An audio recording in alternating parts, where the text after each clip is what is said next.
Welcome back to our YouTube channel Learning Our Own. Today we will discuss about important formula series day 3. So let's begin the class. Our first formula is P बराबर W upon में Q not. ये क्या है विभव?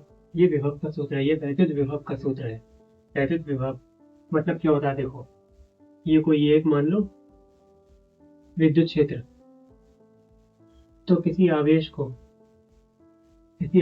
बिंदु से विद्युत क्षेत्र के भीतर लाने में किया गया कुल कार्य क्या कहलाता है? विद्युत विभव कहलाता है. इसे मान लो कोई पॉइंट ए है, तो इस चार्ज को हम जो क्यू नॉट चार्ज है ना, इसको हम इस पॉइंट बी में लेकर जाएंगे. ठीक है, तो ये कहलाएगा हमारा विभव कहलाएगा ये. ठीक है, और दूसरा होगा हमारा v बराबर के क्यू अपॉन में आर. बिंदु आवेश के कारण विभव. अब इसमें कोई बिंदु आवेश है तो उसके खिलाफ उसके कारण जो विभव होगा उसे कहेंगे हम लोग. ठीक है, एक होता है अक्षीय स्थिति में विभव. जब दोनों आवेश अक्षीय स्थिति में हो तो उनके बीच में विभव परिवर्तन होगा, उसे हम कहेंगे अक्षीय स्थिति में विभव परिवर्तन. अक्षीय स्थिति में विभव ऐसे निरक्षीय में होगा तो निरक्षीय स्थिति में विभव v बराबर 0 होता है हमेशा. निरक्षीय में तो 0 ही होता है हमेशा कभी भी. ठीक है, e बराबर माइनस dv अपॉन में dx. ये होती है विभव परिवर्तन. ये होता है हमारा, मान लो ऐसे करके, ये है हमारा वोल्टेज, ये हमारा डिस्टेंस.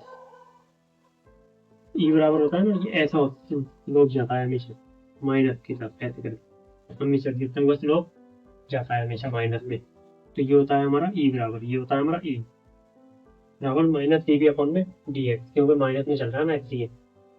ये हो गया हमारा. ठीक है, पहला होता है हमारा बी वैद्युत विभव और दूसरा होता है बिंदु आवेश के कारण विभव. बी बराबर के क्यू अपॉन में आर, जहाँ पर ए क्या है 1 अपॉन में 4 पाई एप्सिलॉन नॉट और क्यू और आर क्या है? ये डिस्टेंस है. ए पी बटे करके यहाँ पी बराबर है क्यू इंटू 2n. ठीक है, ये होती है चालक की लंबाई, 2n होती है चालक की लंबाई और क्यू होता है आवेश. v बराबर 0 माइनस dv, ये हमारा विभव में परिवर्तन. ठीक है, दूरी के साथ विभव में परिवर्तन क्या कहलाता है? विभव परिवर्तन. दूरी के साथ विभव में परिवर्तन,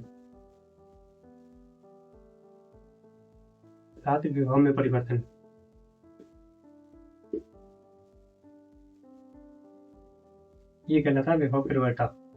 दूरी के साथ विभव परिवर्तन कहलाता है.